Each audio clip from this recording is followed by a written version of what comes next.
Question. What's one habit that has helped you become successful? One habit that I think that helped me to become successful, or at least almost there, is to be consistent. Consistent in everything that I do. Being consistent will make you go farther kasi you're doing your job consistently. You're not doing it like you're okay now and then you're not okay. So even those emotions or ano yung parang kahit ano yung pinagdadaanan mo, the job that you're doing, you need to do it consistently. Consistently good. Yes. Ayun. Because others are consistent in being inconsistent. Yes. So consistently Yes. good, I think that's the right term. Yes. Yeah. Consistently performing. Ako to add. Sa akin Yes. personally, habit is to always show up. So that goes hand in hand. Yeah. Kasi Marnette was saying you have to be consistent no matter how you feel. So you always show up and rise to the occasion. Even if you're not feeling good, you have things going on. Regardless. Exactly. Ano yung pinakamahirap? Ay, haba naman. Second question, what qualities make someone stand out when opportunities for promotion or greater responsibilities arise?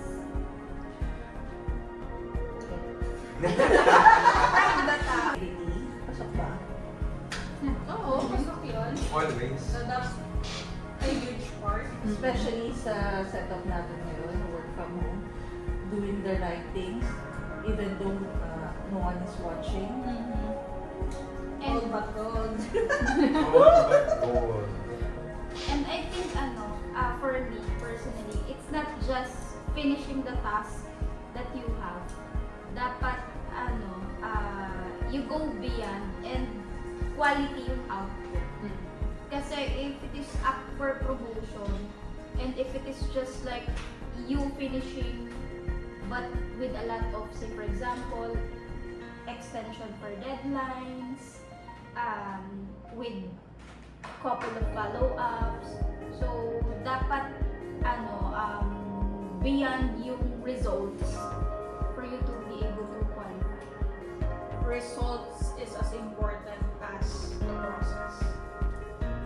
And if you do the job, do it well. So, kumbaga hindi siya basta natapos ko na. Tapos ko na, hindi siya ganun. Dapat there's more. Parang you give, when you finish a certain project, dapat meron kang something tinitignan ka, what's next? What can I add more for this? Yan siya. You have to commit. Commit to do the job well. Yes, to do the job well. Yeah. You need to be Consistent. consistent. So, may tago ka Justin. Parang may kinuhang ibang question si Kristen. What's your biggest pet peeve at work? Yan. She's cute. Pet peeve. Pet peeve. Kinaiinisan. Yung alam ko na sa sarili ko na nagsisinungaling ka, pero pinaninindigan mo yung pagsisinungaling mo. In front of your face. Oh. Can you just, tell me the truth? I'm giving you an opportunity Yes. to lie in my face or, Redeem acknowledge yourself. it and you choose to lie. Bakit? Well, I think by human nature, sir, when people are being confronted, their first defense is to lie about it until you present them some evidence. What advice would you give to someone who wants to move into a leadership role? Sakto. Sakto. Yung mag-step up is that if you want to get more, do more. Give more. You need to do more. Just like what I've mentioned, even with them, is that you want this, you need to give this. You need to make an effort. Kasi sometimes other people are wanting a maximum benefits but minimum effort. Yeah. leadership is if you have the desire to be liked, it's, yeah. Yeah, you Yeah. need to leave it at the door Yes. because at the end of the day, it's not a popularity contest for Mm. leadership. Most of the times, you are a bearer of bad news. So you need to be able to handle those type of conversation with people.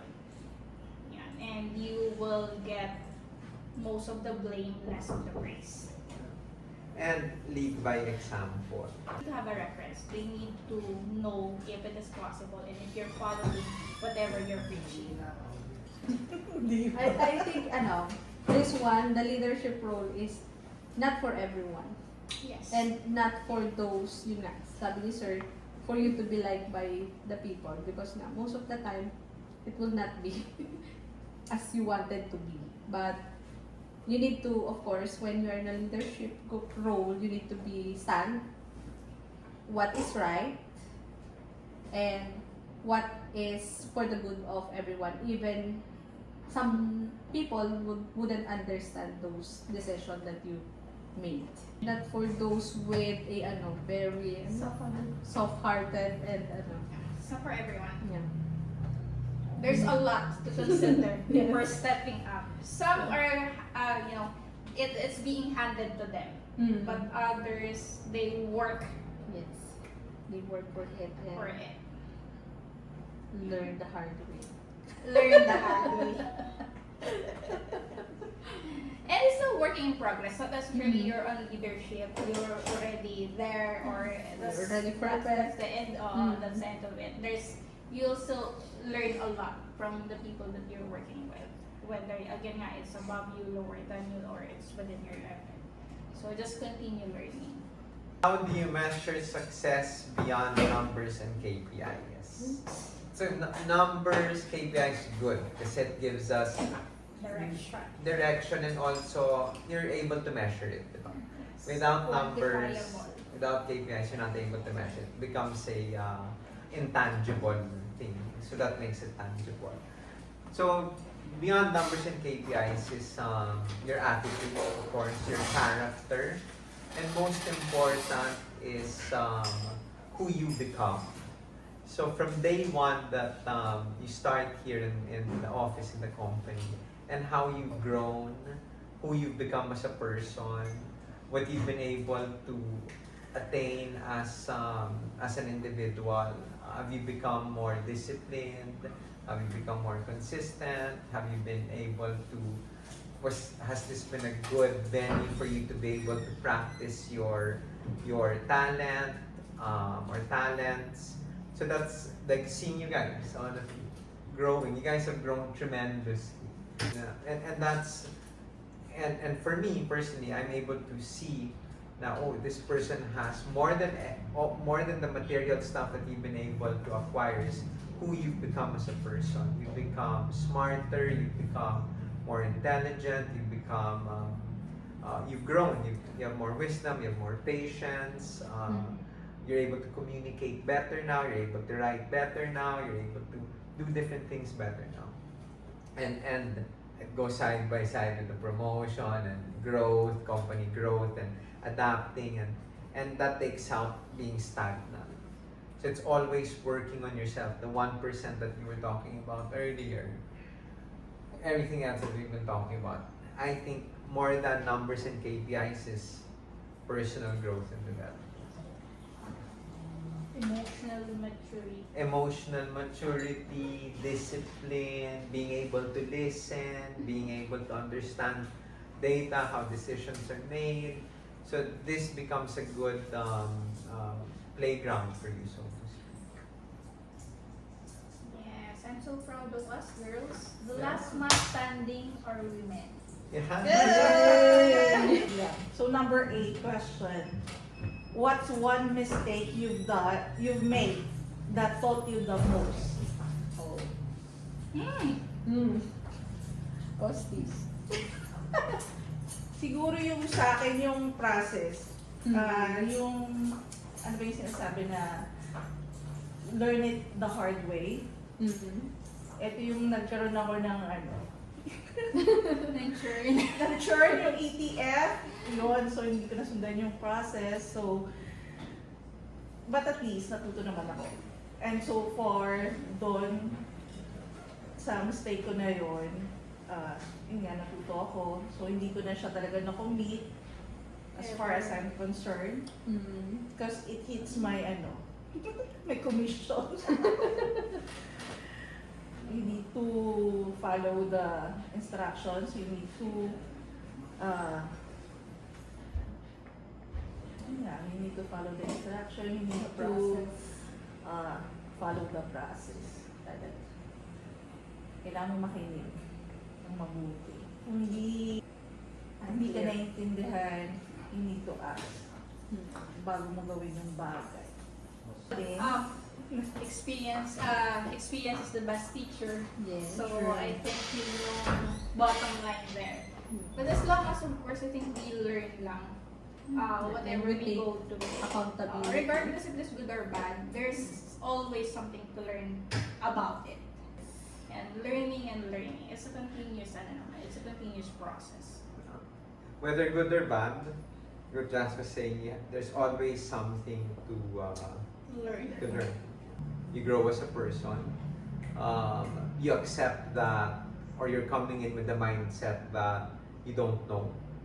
So you're still feeling that you always have a always wanting to learn and always being curious.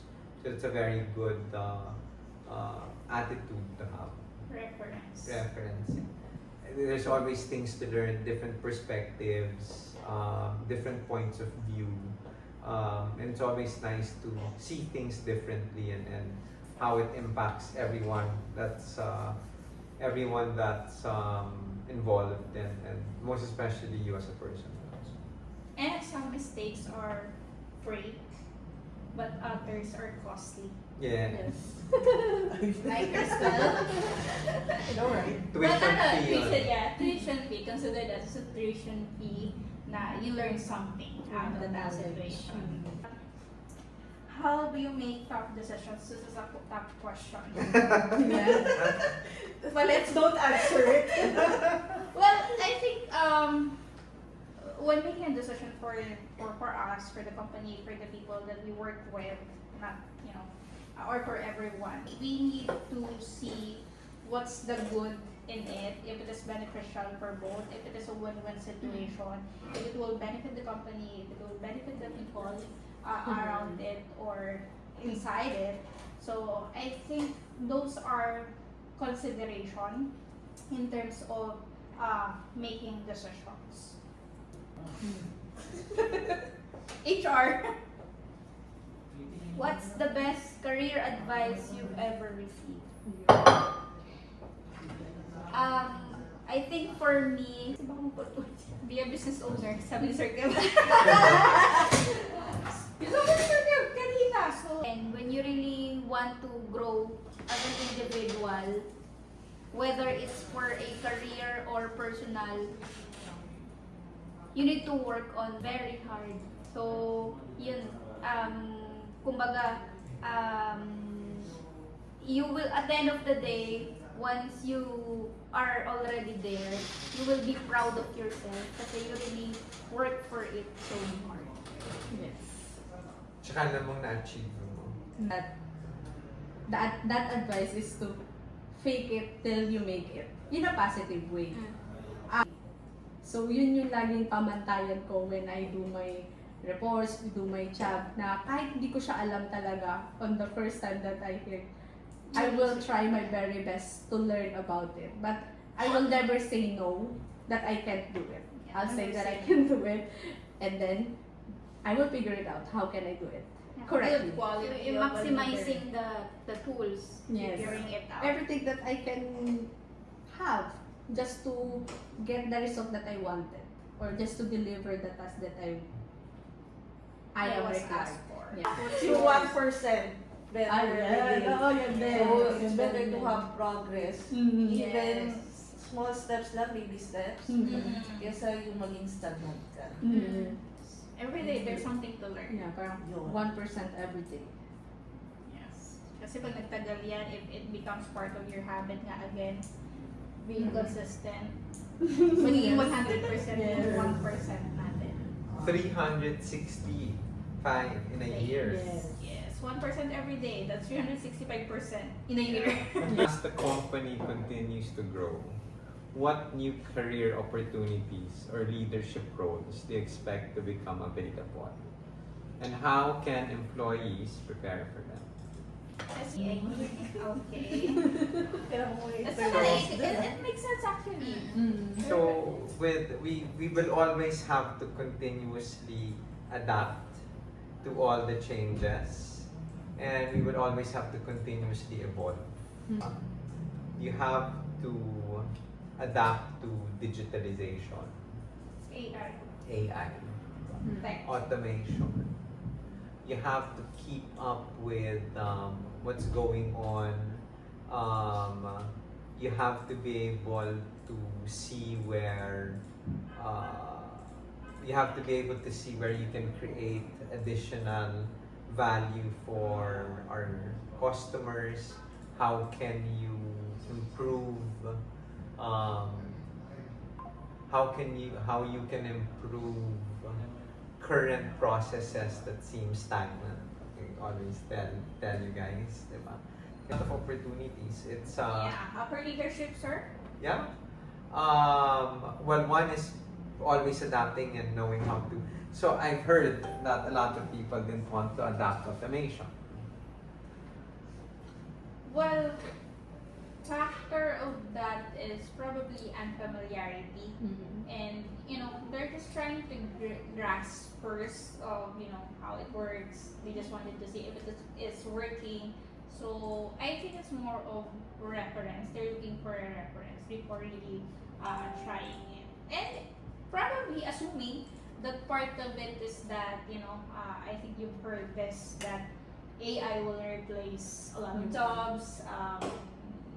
Some people will be out of job because of technology and all those things. So the reason why some people might feel distant, especially those people that they think automation or their job can be automated.